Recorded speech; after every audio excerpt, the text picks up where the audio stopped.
Bismillahirrahmanirrahim. Assalamualaikum warahmatullahi wabarakatuh.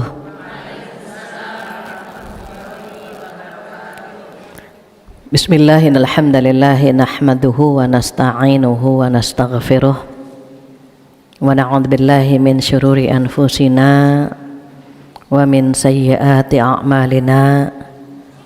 Man yahdihillahu fala mudhillalah wa may yudhlilhu fala hadiyalah.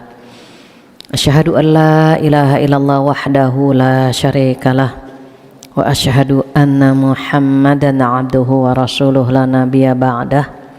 Alhamdulillah dan alhamdulillah. Mudah-mudahan yang hadir di sini pahalanya berlipat ganda. Duduknya kita di sini dicatat oleh Allah sebagai amal pemberat timbangan di hari kiamat nanti, insyaallah. Amin ya rabbal alamin. Tak lupa salawat dan salam kita sampaikan kepada kekasih kita Rasulullah sallallahu alaihi wasallam yang alhamdulillah setiap bulan kita pelajari sabdanya. Berharap sekali dengan mempelajari sabda beliau kita bisa menjadi umat Nabi Muhammad yang bisa menghidupkan sunnahnya, bisa mengamalkan syariatnya, bisa selalu bersalawat kepadanya, dan mudah-mudahan bisa mendapatkan syafaat di hari kiamat nanti, insyaallah. Amin ya rabbal alamin. Hari ini kita memasuki hadis keberapa, Bu? Hadis ke-11. Ibu, di hadis ke-11 ini kita lihat hadis ini diriwayatkan oleh Hasan bin Ali bin Abi Thalib dari cucu Rasulullah sallallahu alaihi wasallam. Beliau berkata, hafidzu min Rasulillah sallallahu alaihi wasallam. Aku menghafal dari Rasulullah sallallahu alaihi wasallam. Sabda yang dihafal oleh Hasan itu singkat. Apa bunyinya? Da' ma yaribuk ila ma la yaribuk. Ibu langsung hafal di tempat ini. Da' ma yaribuk ila ma la yaribuk. Saya ulang 3 kali, nanti ibu ikuti. Da' ma yaribuk ila ma la yaribuk. Da' ma yaribuk ila ma la yaribuk. Boleh ibu ikuti? Da' ma yaribuk ila ma la yaribuk. Apa artinya da'? Tinggalkan. Tinggalkan yang mana? Ma yaribuk, yang membuatmu ragu, yang meragukanmu, ila kepada ma la yaribuk, yang tidak meragukanmu. Jadi manusia itu terkadang memiliki keraguan. Apa yang membuat ragu? Bisikan setan. Yang ragu itu terkadang tutur kata, perbuatan, tingkah laku, bahkan ibadah pun kita bisa ragu. Contoh saja, ini ibu-ibu sering ragu kalau perutnya dikucek-kucek, diaduk-aduk sama setan. Udah wudhu nih ya Bu ya, udah wudhu, berpikirnya batal nggak ya gitu. Kalau kita dari rumah sudah wudhu, ragu batal atau tidak berarti tidak. Yang dipakai itu kalimat tidak. Batal enggak ya? Enggak gitu. Sama halnya kita di rumah. Tadi wudhu atau tidak ya? Tidak wudhu. Gitu ya Bu. Kita kan bingung nih mau duha. Tadi di rumah wudhu atau enggak? Enggak. Kalimat tidaknya praduga tidak bersalah. Kalau dalam pengadilan kan ada praduga tidak bersalah. Nah, kita menggunakan tidaknya. Batal atau tidak? Tidak. Tadi wudhu atau tidak? Tidak. Berarti kita harus wudhu.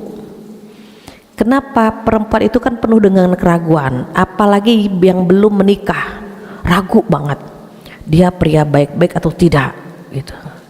Tidak dulu, biar kita tidak jadi korban rayuan gombalnya gitu ya Bu. Nanti kita akan nanya sama Allah begitu.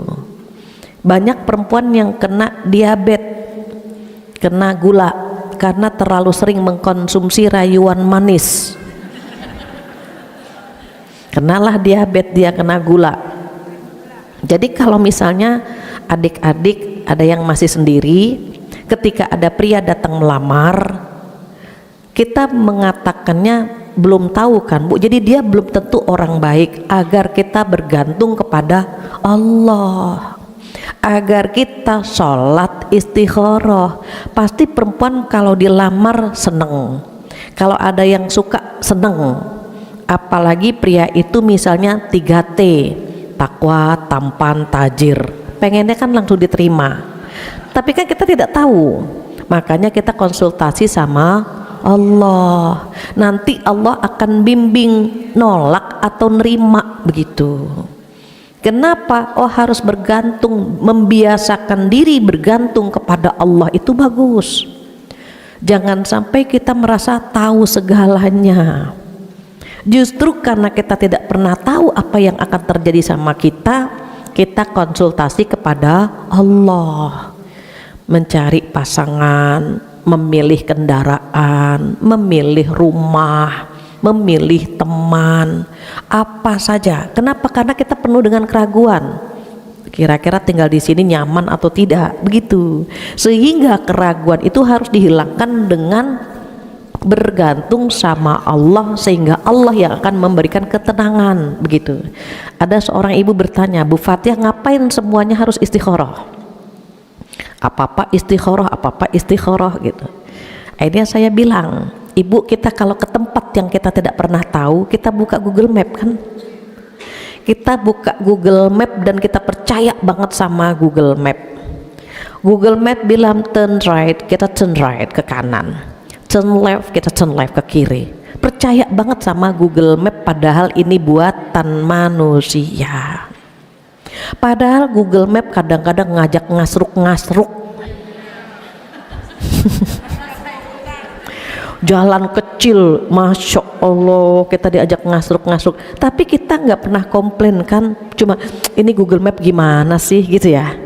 Sekarang langit dan bumi digenggam sama Allah, kita digenggam sama Allah, kehidupan kita itu banget bergantung sama Allah, sangat bergantung.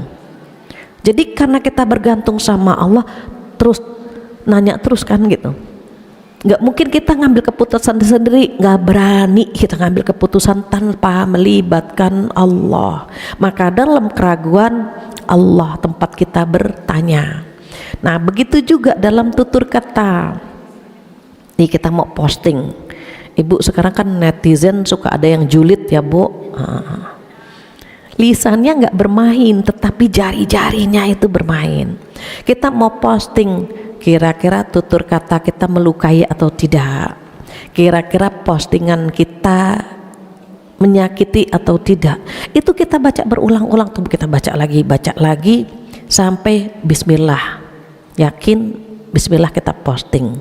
Tetapi kalau yang kita posting ayat Allah, yang kita posting hadis Rasulullah Shallallahu Alaihi Wasallam, itu nggak perlu diragukan lagi. Kalau kalimat manusia kita bisa ragu gitu ya Bu, tetapi kalau kalimat Allah, lafaz Allah, hadis Rasulullah Shallallahu Alaihi Wasallam, itu nggak perlu ragu, langsung kita posting. Kalau ada orang bilang sok suci, sok solehah, sok alim, nggak apa-apa, kita dibilangnya bagus kan, sok solehah, daripada misalnya mereka sok tolehah. Kita dibilang sok suci, mending lebih baik kan Bu daripada sok najis gitu. Jadi ketika kita mendapati hal-hal yang gitu ya Bu, nih kayaknya nggak enak di komentar, selama Allah redho kita lanjut. Kenapa? Nggak ada keraguan di sini.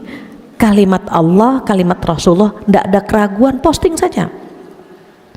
Masalah yang bagus posting saja. Kadang-kadang kan kita ragu, takut begini, takut begitu. Mohon maaf, yang mau duduk di pengajian pun sama. Ada yang bilang ke saya, Bu Fathia, saya mungkin bulan depan gak ngaji lagi. Saya bilang kenapa? Karena ada yang bilang saya ngaji tapi gak pinter-pinter. Besok dia nggak ngaji lagi. Saya bilang, Bu, kalau kita yang ngaji saja dibilang nggak pinter-pinter, apalagi yang tidak ngaji. Mantapkan hati, Ibu. Justru keraguan itu bisa hilang dengan menuntut ilmu. Ilmu itu lentera, ilmu itu cahaya yang bisa menerangi langkah kita. Itulah bedanya ilmu dengan harta. Kalau ilmu membimbing kita kemana arah jalan kita, kalau harta kita yang jaga, Bu. Ilmu menjaga kita, kalau harta kita yang jaga. Nih uang ada 1 M dikemanain ya gitu, ditabung atau dibelikan emas atau aset atau apa, kita dibuat bingung sama harta. Tapi kalau ilmu memberikan kita keyakinan, maka kata Rasulullah, kalau ada yang ragu, nuntut ilmu. Keraguan itu akan hilang, terjawab semuanya. Kita kalau habis nuntut ilmu suka gini, Bu. Oh, gitu kan, Bu? Oh, begitu, gitu. Itu berarti kita tercerahkan. Aha, langsung gitu. Kalau nggak ngaji, nggak bisa ahanya, nggak ketemu, Bu. Tapi kalau kita ngaji, aha, oh gitu. Maka sama halnya sholat. Ini wajah-wajahnya kan suka ragu, kedua apa ketiga. Pernah, Bu? Kalau kita nggak tahu ilmunya, bingung, naik turun, 3, duduk lagi 2, naik lagi 3, gitu kan, Bu? Karena kita galau, kita ragu. Kalau sudah tahu ilmunya, kita akan cepat mengambil keputusan. Kalau ragu 2 atau 3, 2 berarti ambil yang sedikit. Ini kedua atau ketiga, 2, duduk kita langsung. Walaupun pas tasyahud, tadi sebetulnya udah tasyahud ya, lanjutkan saja. Kenapa? Karena kita mengambil yang sedikit. Kalau ini ketiga atau keempat, 3, diingat ya, Bu, ambil yang sedikit. Kemudian sebelum salam kita sujud sahwi. Tapi kalau kita yakin 2 apa 3, 2 kan baru tasyahud, berarti nggak ada keraguan. Kalau udah yakin, ragunya hilang. Ini yang ragu tuh, Bu, yang 2 atau 3, 2 atau 3 masih gitu tuh, Bu. Tapi kalau 2 kan baru bangun gitu ya, Bu, udah nggak ada keraguan berarti begitu. Kalau ragu, ambil yang sedikit, sebelum salam sujud sahwi. Jadi kalau ragu tinggalkan. Berteman pun demikian. Ini kita berteman, ini orang baik atau tidak, lihat saja. Kalau kita berkumpul dengan satu komunitas, waktunya sholat dia nggak inget, Bu.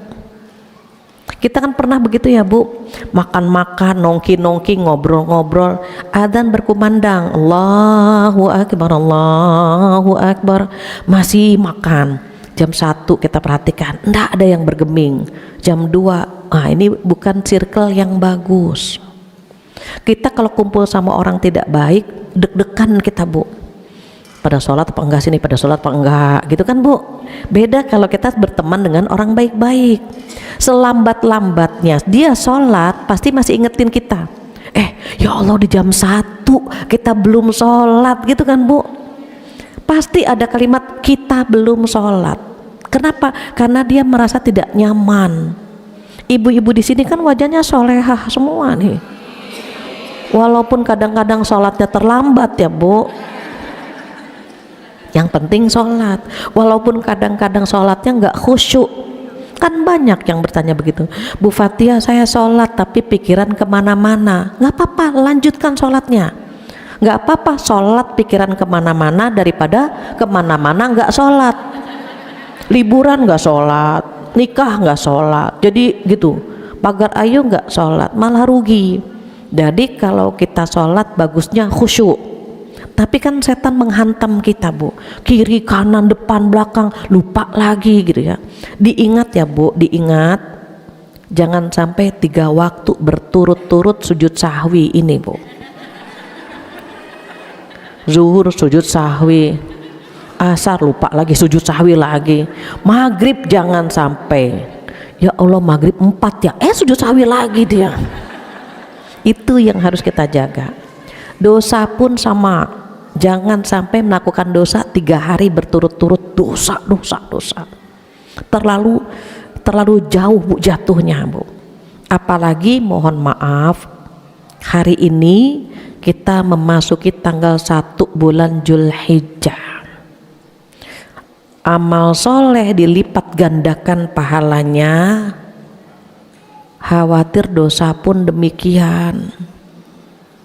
Kita memulai tanggal 1 Zulhijjah di masjid, menuntut ilmu, membaca zikir, mengkaji ayat-ayat Allah, membahas hadis. Kita mulai tanggal 1 bulan Zulhijjah dengan kebaikan.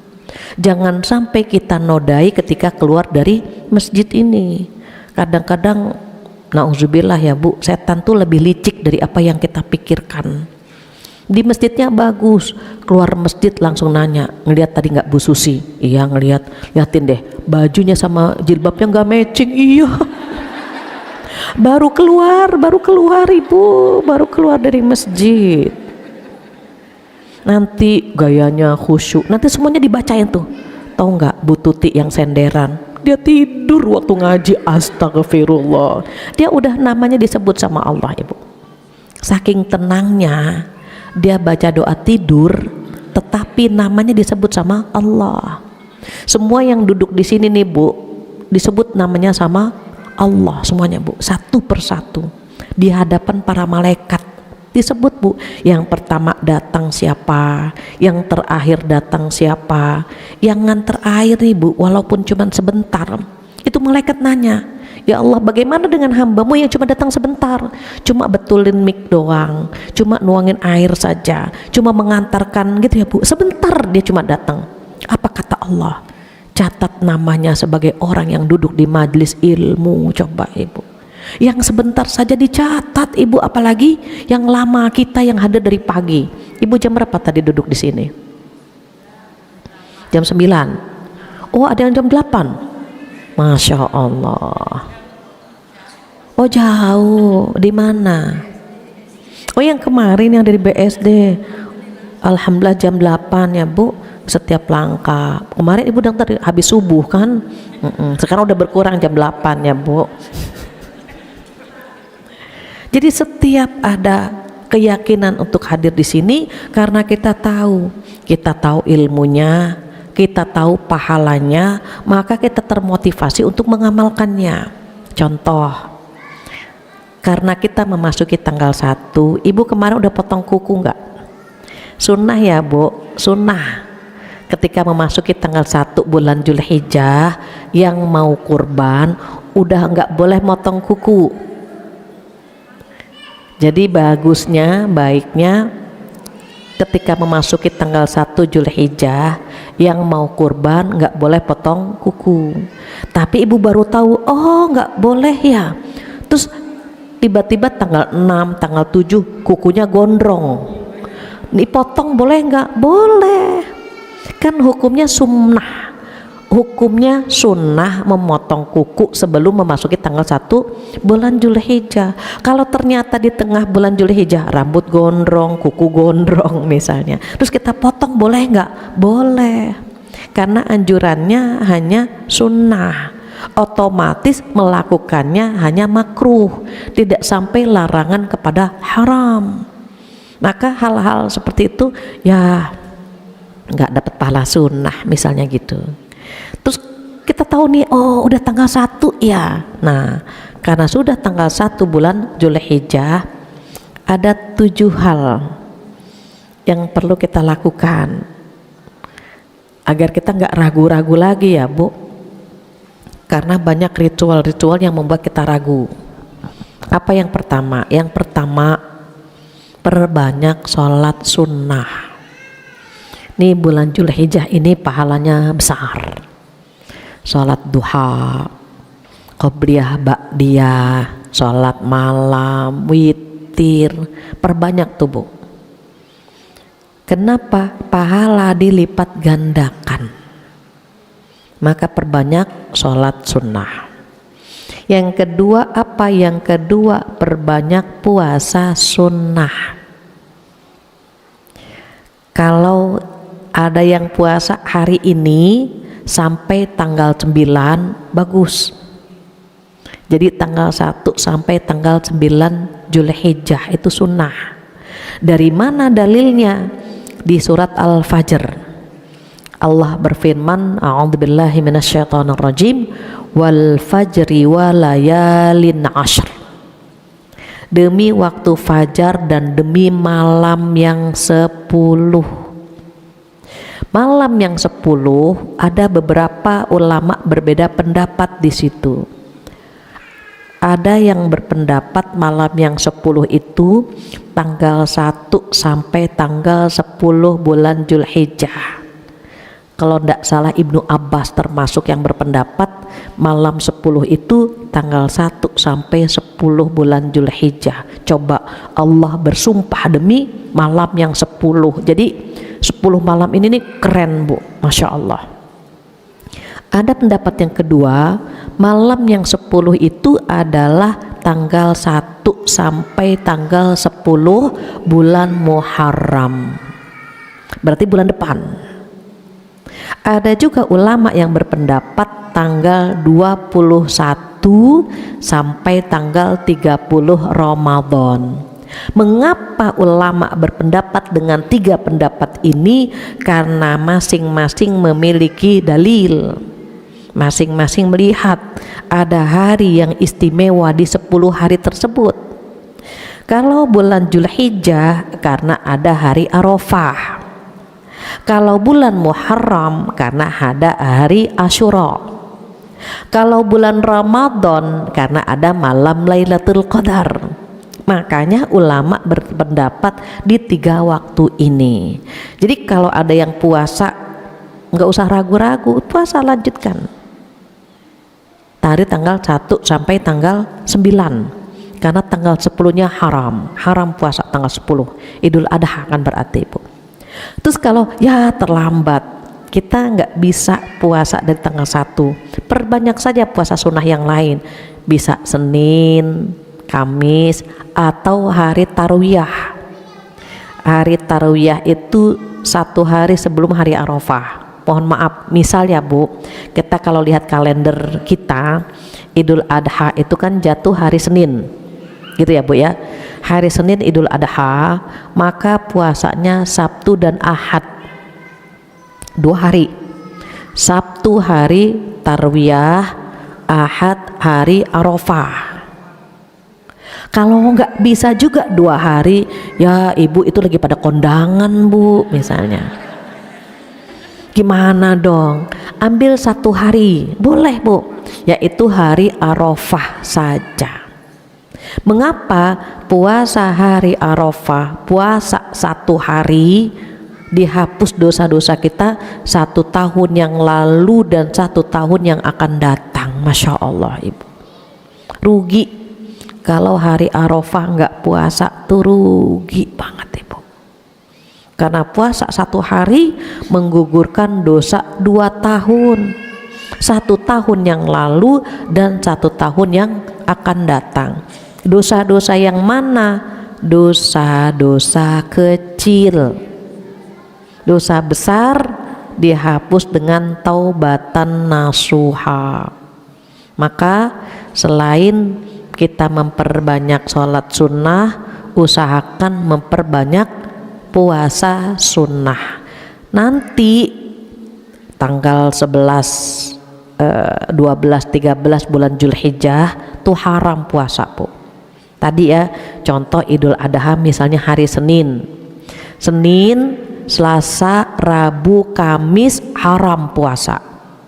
4 hari haram tuh. Senin, Selasa, Rabu, Kamis haram puasa. Jangan terlalu solehah. Enggak, saya terbiasa puasa Senin Kemis. Kan sunnah Rasulullah, betul. Senin Kemis sunnah, tetapi ini lagi diharamkan.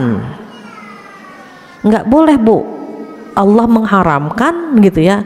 Kenapa kita jadi puasa? Kenapa? Waktunya makan hewan kurban. Makanya nanti kita perhatikan di hari tasyrik ini banyak ibadah-ibadah yang bisa kita lakukan. Jadi yang kedua puasa sunnah ya Bu. Yang ketiga apa? Yang ketiga perbanyak zikir. Zikir, perbanyak taubat, istighfar, dan takbir. Kalau orang Indonesia bilangnya takbiran. Kapan? Kalau memang hari Senin Idul Adha, Ibu hari Ahad Asar itu udah boleh tuh Bu takbir. Sampai kapan? Sampai Kamis Asar. Beda ya Bu, kalau Idul Fitri sampai sholat Id kan selesai. Kalau Idul Adha enggak, sampai hari tasyrik. Senin Idul Adha, Selasa, Rabu, Kamis itu masih boleh takbir. Bahkan dianjurkan memperbanyak takbir sampai Kamis Asar. Ngecek sedikit, takutnya ada yang masih takbiran yang lama. Nanti Ibu lanjutkan. Allahu Akbar, Allahu Akbar, Allahu Akbar. La ilaha illallah wallahu akbar. Ibu lanjut.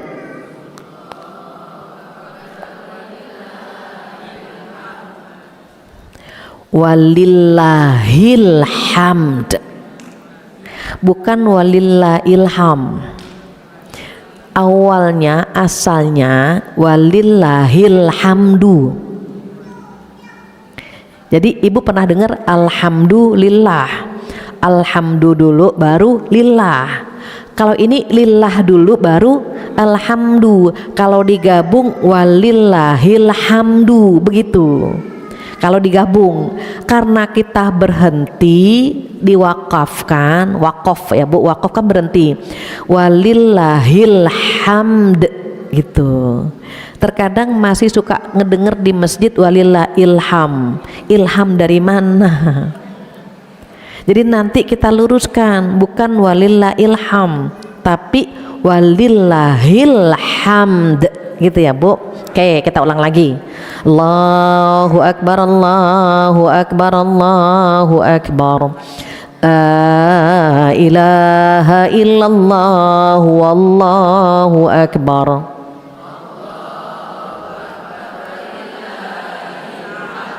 Keren. Walillahil hamd gitu ya Bu. Oke, itu diperbanyak tuh Bu. Nyuci piring, nyapu, ngepel, baca itu Allahu Akbar gitu, perbanyak itu Bu. Tapi diingat walillahil hamd gitu, lillahi gitu ya Bu ya, walillahil hamd gitu ya Bu ya. Nah itu perbanyak tuh Bu. Yang ketiga perbanyak baca Quran, perbanyak zikir, perbanyak istighfar, perbanyak taubat, perbanyak membaca takbiran. Kalau orang Indonesia bilangnya takbiran gitu ya. Kemudian yang keempat apa? Nah yang keempat ini diusahakan di bulan-bulan Dzulhijjah ini memperbanyak sedekah ya Bu ya, berbagi gitu, karena kan dilipat gandakan pahala kita. Baca Quran dilipat gandakan pahala kita, istighfar dilipat gandakan pahala kita. Baru yang selanjutnya yang kelima itu ada di surat Al-Kautsar. Ini surat Al-Kautsar ini surat favorit ya Bu.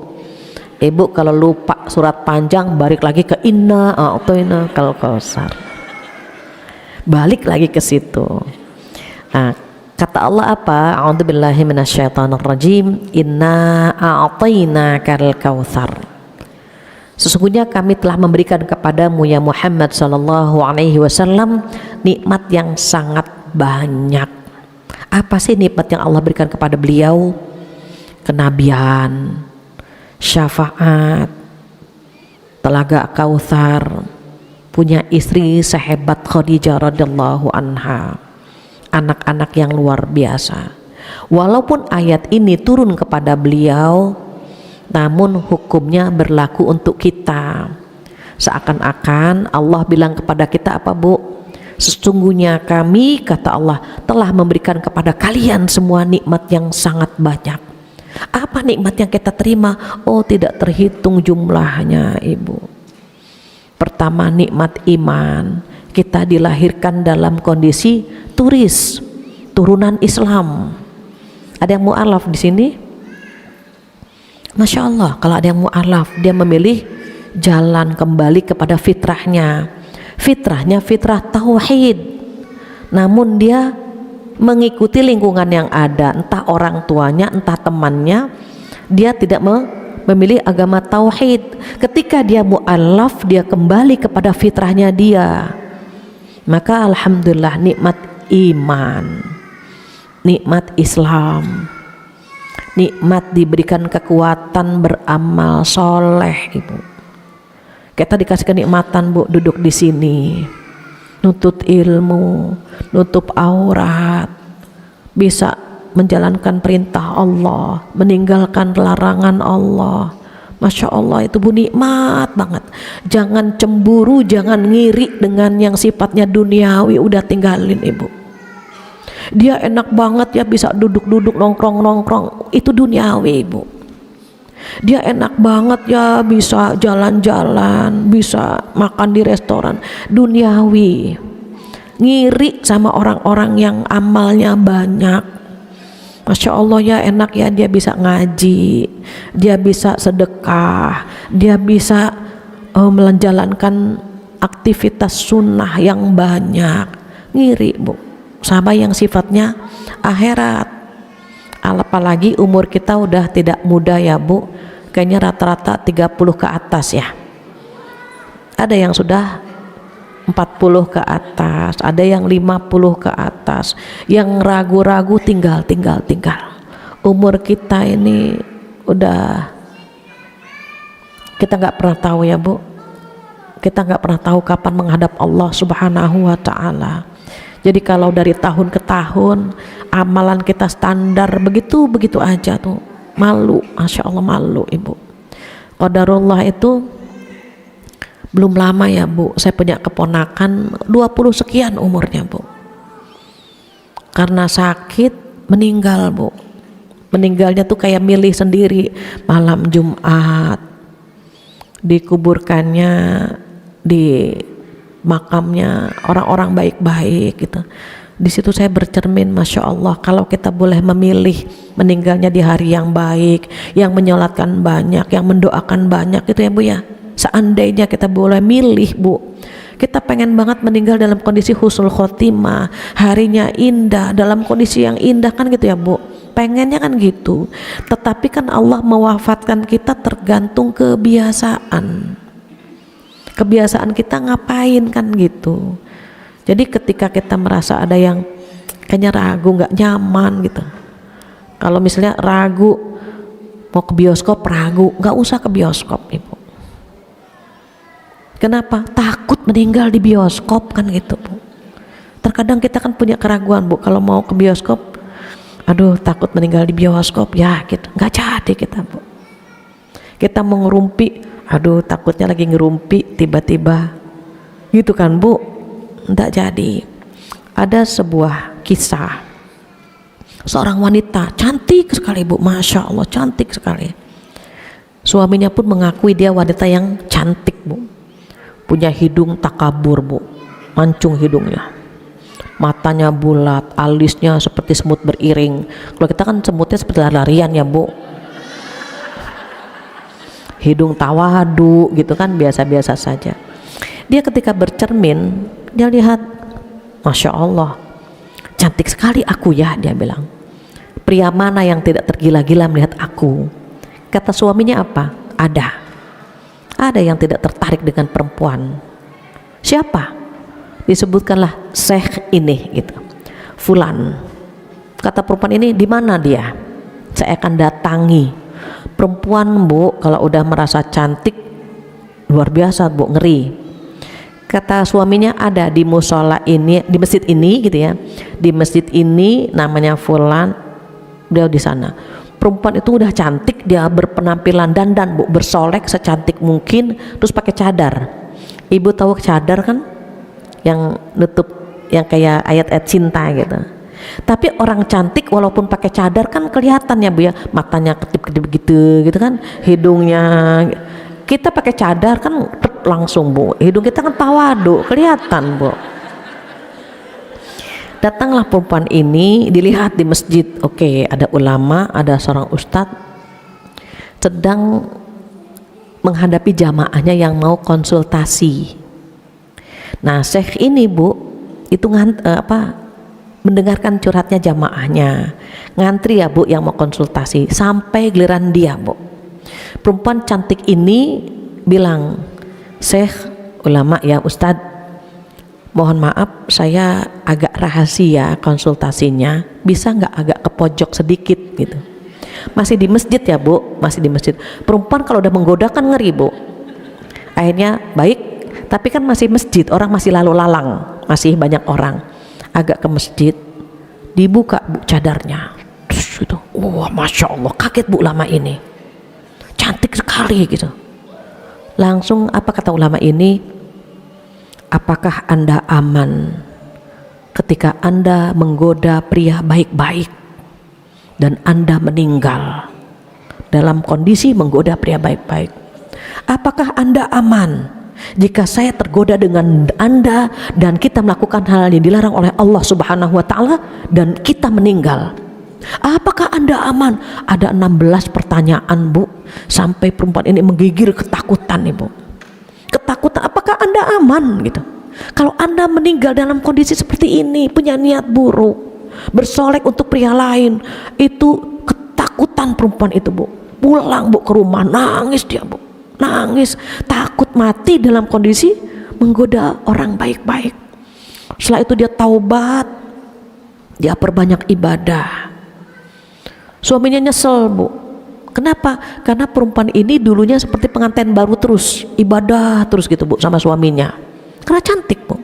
Setelah kenal dengan ulama ini, istrinya ibadah terus, jatah dia berkurang Bu, makanya dia nyesel.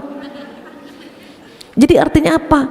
Wanita baik-baik itu ketika dia takut sama dosa Bu, dia tidak akan pernah mengumbar kecantikannya, apalagi niat untuk menggoda pria lain.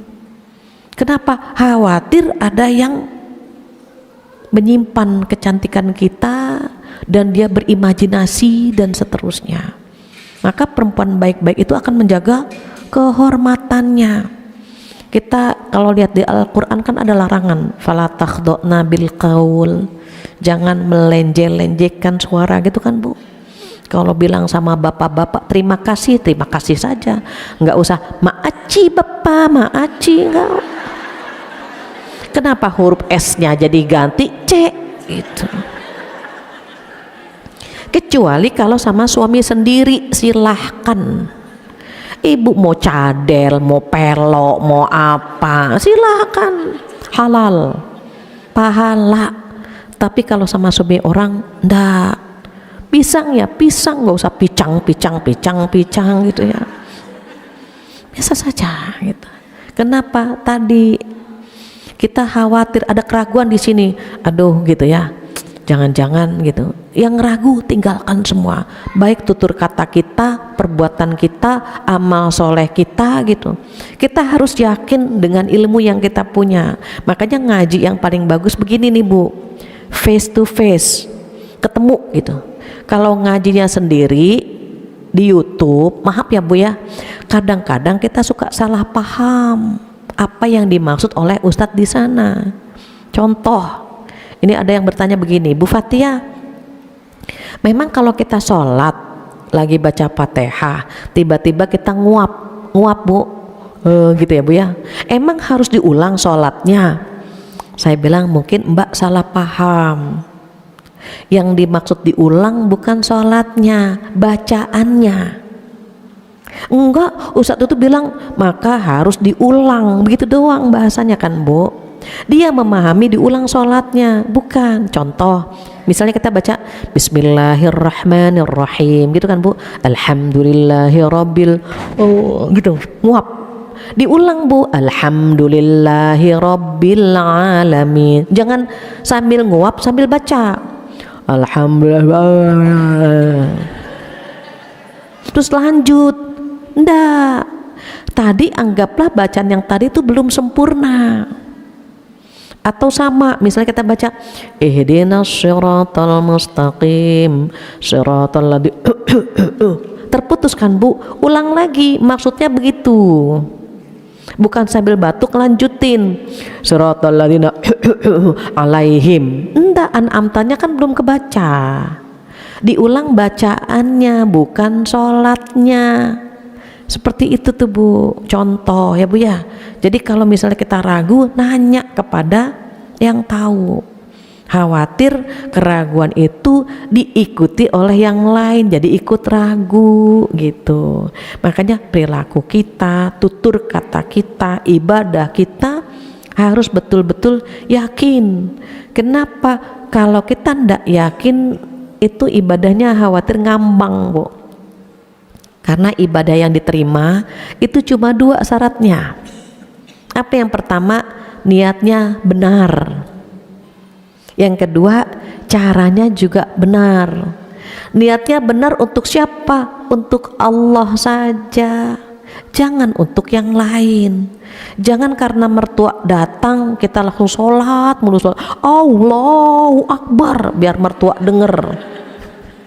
Kata Allah, oh dia sholatnya karena mertua, aku gak tertarik untuk memberikan pahala buat dia. Kenapa? Sholatnya bukan untuk aku, kata Allah. Sholatnya buat mertuanya. Ya sudah, dia hanya dapat pujian dari mertuanya saja. Padahal untuk amal yang diterima niatnya untuk Allah. Kedua, caranya sesuai dengan yang diajarkan Rasulullah Sallallahu Alaihi Wasallam. Kalau caranya ngarang nggak bisa. Saya ikhlas ya Allah, sholat subuh 3 rakaat, nggak diterima Bu. Karena Rasulullah mengajarkannya sholat subuh 2 rakaat. Terus kita ikhlas ya Allah, 2 itu terlalu sedikit buat hamba ya Allah, ditambah 3, nggak diterima. Kalau mau nambah ya dengan qobliyah, sebelum subuh qobliyah 2 rakaat, baru subuh 2 rakaat. Perbanyak sholat sunnah, tambah dengan sholat sunnah. Kalau sholat 5 waktu memang 17 rakaat, nggak boleh ditambah. Makanya yang ditambah yang sunnahnya, yang wajibnya nggak bisa ditambah. Jadi udah ada S dan K, syarat dan ketentuan sudah berlaku, yang ditambah yang sunnah-sunnahnya saja. Maka kalau udah mantap, insya Allah nggak ragu. Terakhir, makanan. Kan ragu tubuh kita, ini ada MUI-nya nggak sih, ada sertifikat halalnya nggak sih gitu ya Bu. Cari tuh Bu, walaupun makanannya tempe goreng gitu Bu, tapi nggak ada sertifikat halalnya, hindari. Cari Bu. Apalagi kalau di Indonesia mungkin biasa ya Bu, lumrah lah insya Allah halal. Kita pergi ke Malaysia, kita pergi ke Singapura, deket kan Bu Malaysia sama Singapura, tapi kita kadang-kadang terkecoh dengan makanan yang nggak ada sertifikat halalnya. Kita lihat, aduh makanannya padahal enak banget gitu, serasem, tapi kita lihat nggak ada sertifikat halal, tinggalkan itu Bu. Ragu kita, yang ini makanan mie tapi ada sertifikat halal, ini yang kita makan. Kenapa? Tanggung jawab MUI, ya kan Bu, dia sudah memberikan sertifikat halal, kalau kita makan itu tanggung jawab MUI yang memberikan sertifikat itu. Jadi yang ragu-ragu itu tinggalkan, makanan-makanan yang ragu kehalalannya jangan dimakan Ibu. Paman saya, Ibu pernah dengar ada guru hadi di Pisangan. Itu paman saya itu nggak pernah makan, maaf ya Bu, biskuit kaleng, nggak pernah makan beliau. Kalau kita bawa biskuit kaleng dipisahin sama beliau, beliau nggak sentuh. Mie instan beliau nggak sentuh. Jadi beliau lebih suka makanan di rumah. Kenapa? Oh, beliau tidak ingin makan yang syubhat. Syubhat mecin tuh buat beliau syubhat gitu. Biskuit kaleng yang itu subhat, menurut beliau subhat. Enggak Bu, enggak mau mereka beliau makan. Jadi makanan masakan istrinya saja. Masya Allah gitu. Kita kan apa aja kita makan Bu, itu pengaruh ke, mohon maaf ya Bu, pengaruh ke kualitas ibadah kita. Sebagai contoh, pernah Bu, ART saya pulang kampung, kami beli Bu, kami beli di warung. Ketika beli di warung tuh ngaji males, sholat sunnah males kita Bu. Ternyata hal yang sama dirasakan oleh saudara saya. Iseng-iseng Bu, ketika makan di tempat itu sayur sopnya nggak dimakan semua, airnya dibawa ke laboratorium. Ternyata air sopnya itu mengandung minyak B2. Jadi dia numisnya itu pakai minyak B2 gitu, lemak-lemak itu Bu ya. Padahal itu warung biasa lah kita kalau suka makan gitu. Terus akhirnya demo lah itu masyarakat karena dia menumis. Memang dia nggak jualan B2, numisnya saja itu pengaruh Bu. Itu yang kita nggak sadari, pengaruh Bu ke badan Bu.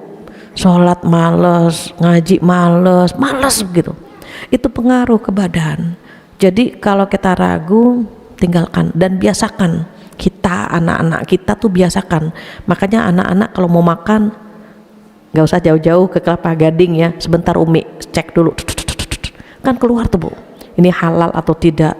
Jangan ganti Bu, sampai kita benar-benar yakin bahwa rumah makan tersebut halal. Kenapa? Dampaknya ke badan kita. Kalau barang halal itu nyaman di badan, tapi kalau haram dia nyatu dengan otak, dengan darah, dengan tulang kita, dan itu bersihnya berapa? 40 hari.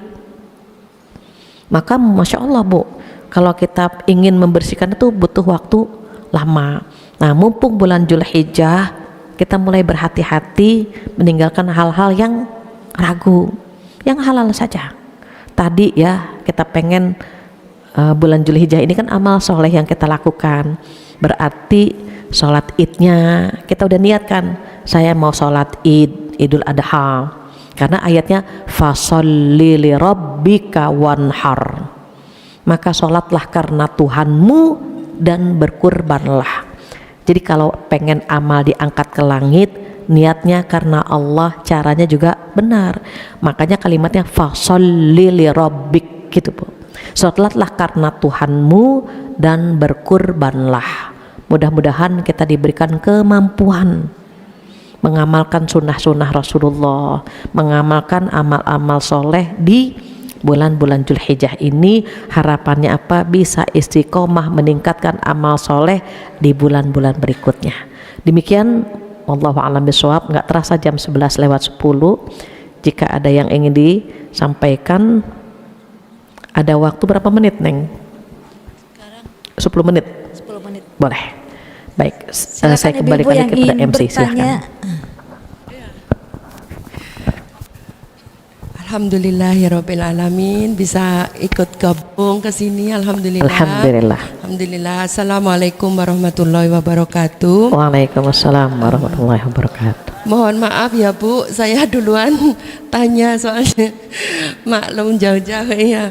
Ustazah, saya tanyakan, terkadang perempuan ini kan kalau lagi sholat suka haji, wahing gitu ya, seperti wahing bersin haji gitu. Bersin. Nah, antara aduh kayak cerita apa enggak ya. Nah, itu kan ragu-ragu ya. Satu itu harus bagaimana nantinya. Yang kedua, kan sekarang banyak majelis ilmu di mana-mana yang offline maupun yang online. Kita ragu-ragu nih, aku mau ke sini atau mau ke sini. Termasuk ragu-ragu enggak itu Ustazah? Ya, itu aja. Assalamualaikum warahmatullahi wabarakatuh. Waalaikumsalam warahmatullahi wabarakatuh. Langsung jawab atau ada ditampung dulu aja.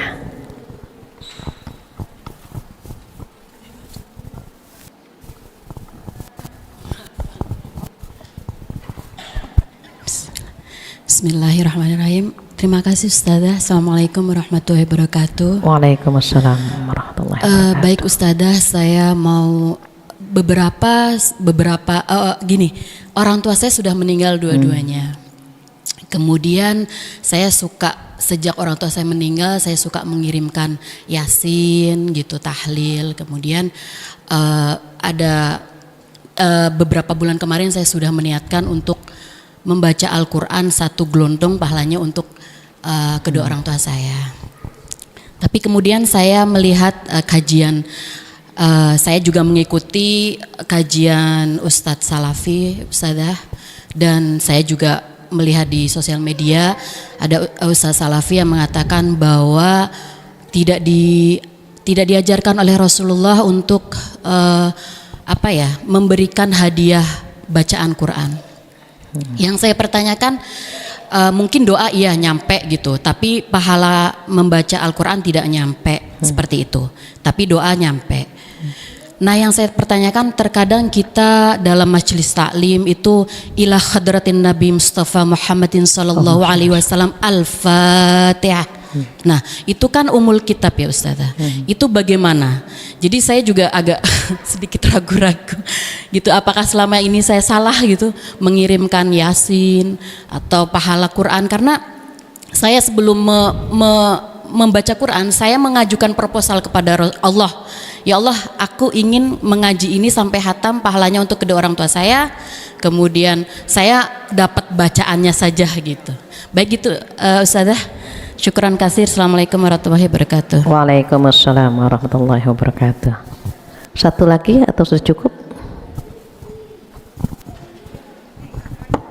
Satu lagi siapa yang mau bertanya? Mana nih?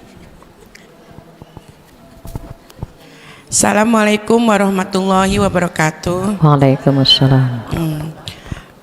Langsung saja Ustazah, pertanyaan yang pertama, orang tua saya kan sudah meninggal, ibu saya. Terus saya akan meniatkan mengkurbankan untuk orang tua saya. Nah, apakah kalau saya mengkurbankan orang tua saya yang sudah meninggal itu pahalanya dapat nggak kami sekeluarga gitu Ustazah? Itu yang pertama. Pahalanya buat keluarga? Enggak, maksudnya buat orang tua saya gitu. Terus kita yang meniatkan itu dapat enggak gitu. Maksudnya kecipratan enggak gitu Ustazah. Terus yang kedua, kira-kira kalau seandainya di sekolah gitu Ustazah ada yang namanya pelatihan kurban. Nah, terus kita semuanya siswa itu menyumbangkan gitu Ustazah, sehingga terkumpul untuk membeli beberapa kambing. Nah, itu niatnya seperti apa Ustazah? Apakah dicatat sebagai sedekah ya atau kurban gitu Ustazah? Karena itu meliputkan beberapa kelas gitu Ustazah. Terima kasih. Assalamualaikum warahmatullahi wabarakatuh. Waalaikumsalam warahmatullahi Cukup ya wabarakatuh. Ibu, ada Insyaallah. 4 pertanyaan Ustazah. Baik. Silakan. Ya, baik, terkait dengan pipis. Biasanya kalau umurnya udah 50 tahun ke atas, sudah punya cucu, itu kan remnya udah nggak pakem ya. Ketawa sedikit pipis, ketawa sedikit keluar angin gitu kan. Nah, jika memang ada rasa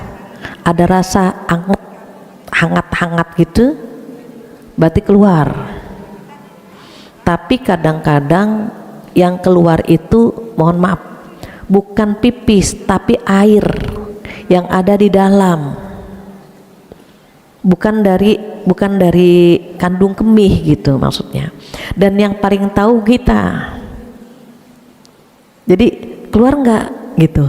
Kalau terus gitu ada yang anget-anget keluar, itu pipis berarti. Tapi kalau enggak yakin gitu, tapi kan yakinnya juga karena ada pengetahuan kita bahwa gitu.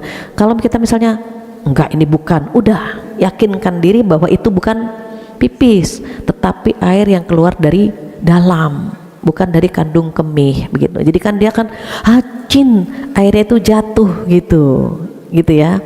Yang kedua, kalau misalnya kita untuk hati-hati, memang wudhu lagi kalau kita ragu, amannya wudhu lagi, karena lebih kuat ke pipisnya, berarti wudhu. Tapi kalau lebih kuat kepada ini bukan pipis nih, ya sudah, ibu tinggalkan saja, ibu sholat saja. Sama dengan keluar angin, indikator keluar angin itu ada suara, ada bau. Kalau ada yang nanya, Bu Fatihah, kalau pes batal Kak? Pes itu suara, batal. Kalau misalnya nggak ada suara, tapi orang begini semua, batal, karena berarti ada bau gitu ya. Jadi indikatornya demikian. Yang kedua, pertanyaan yang selanjutnya, ngaji di mana? Yang ibu butuhkan yang online atau offline? Ibu lagi butuhnya yang offline nih, ibu datang ke yang offline, sama-sama offline, tetapi kita pengen tahu ilmu yang ini, maka datangi pengajian yang ini gitu. Ada asas manfaat, ada keyakinan kita, dan seterusnya. Karena kan pengajian banyak ya, ibu tolong kalau ngaji jangan dengan satu guru, dengan berbagai guru. Kenapa? Di mana ada pengajian, di situ ada kebaikan. Setiap kita duduk di majelis ilmu kan nama kita dicatat sama Allah. Pengajian siapapun, bukan hanya pengajian fulan saja atau fulanah saja, tidak. Setiap ada majelis ilmu itu kan ada kebaikan di sana, insya Allah, selama tidak melanggar syariat Allah. Jadi ada asas manfaatnya. Ibu lebih bermanfaat yang mana nih, gitu maksudnya, yang ini atau yang itu. Kalau kayaknya temanya saya butuhkan yang ini, ibu datang yang ini, begitu. Jadi insya Allah baik semua, begitu ya. Nah, kemudian yang kedua, ini pahala ngaji buat orang tua, pahala ibadah gini. Terkait pahala itu sampai atau tidak kepada si mayit, itu ada dua pendapat. Jika ada dua pendapat, maka hati kita harus lapang menerima perbedaan itu. Semuanya ya Bu, semua apa saja, jika ada dua pendapat, hati kita harus berlapang dada menerima perbedaan itu. Kalau saya mengikuti pendapat Ibnu Taimiyah bahwa niat amal soleh kita itu akan sampai kepada si mayit, entah itu baca Quran, entah itu kurban, entah itu sedekah. Oh, yakin bahwa apa yang kita niatkan itu akan sampai kepada si mayit. Tetapi ada yang berpendapat tidak sampai. Ya sudah, itu sudah menjadi sunnatullah adanya perbedaan itu. Yang menjadi masalah, orang yang punya pendapat A memaksakan B untuk satu pendapat dengan dia.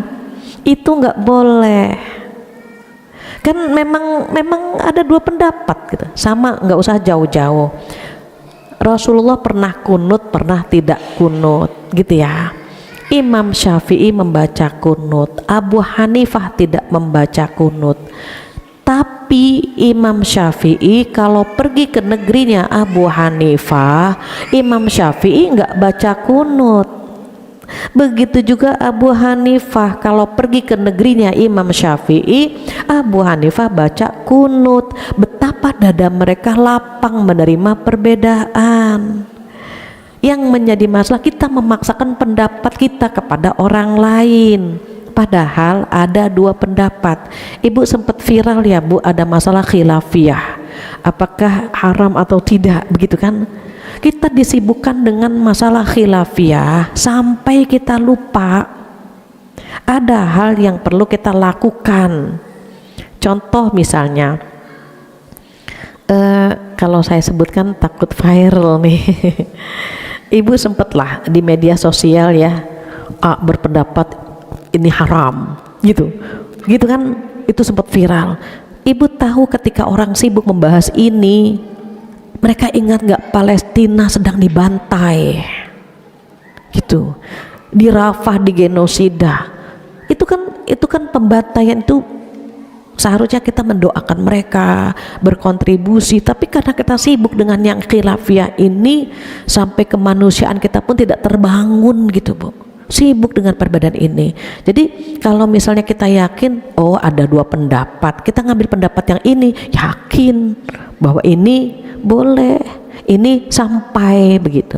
Maka kalau kita punya orang tua yang sudah tidak ada, orang tua kita tidak bisa menambah amal soleh, Kita sebagai anaknya tambah amal soleh orang tua kita lewat sedekah kita, lewat baca Quran kita, lewat kurban kita, kalau bisa umroh kita, haji kita. Kita udah pergi haji nih Bu, alhamdulillah udah pergi haji, orang tua kita belum, badalkan.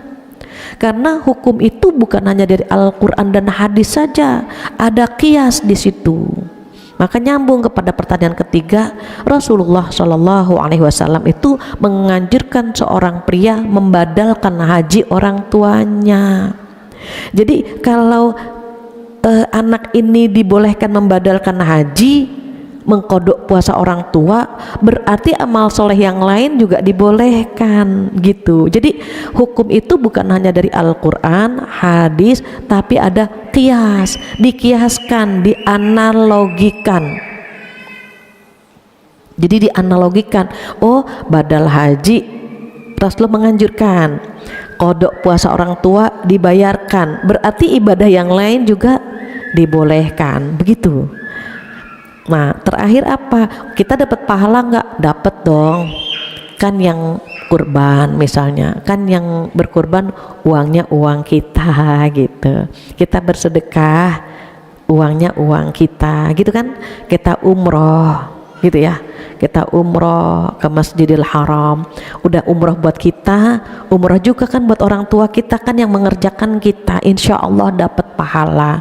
Cuma berapa persennya serahkan kepada Allah yang menggenggam pahala itu, serahkan. Jangan ini mudah-mudahan 50% ya, ndak usah kita pikirkan itu, biarkan Allah yang memberikan pahala buat amal ibadah kita.